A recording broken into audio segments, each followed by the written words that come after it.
na rantse muku da Allah ce wuta babbar bala'i ce. Ubangijinka ya yi irin wannan rantsuwa, ai ya kamata ka shiga hankalinka. Za a tattara bayi gaba ɗayansu a tsayi da su a farfajiyar kiyama. Allah sai ce a fita harkarsu.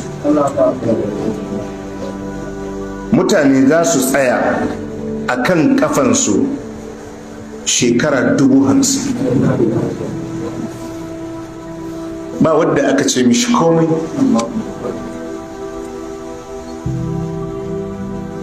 Kamsina alfasana, shekara 50,000, ba awa 50 ba, ba kwana 50 ba, ba wata 50 ba, ba shekara 50. Kamar yadda muka faɗa wurare da yawa Allah za ka ga yana an karar da kai wannan ranar in ta ɓaci maka a wannan ranar ba wani abu da ya taɓa ɓaci maka a duniya irinta. Allah ce idan uwar masifu ta zo alkiyama kenan, duk wani yaƙi da ka taɓa ji an yi a duniya wannan yaƙin bai wuce irin wasan da yara suke yi akan kara da sunan suna yaƙe-yaƙe ba. Jama'a mun fahimta.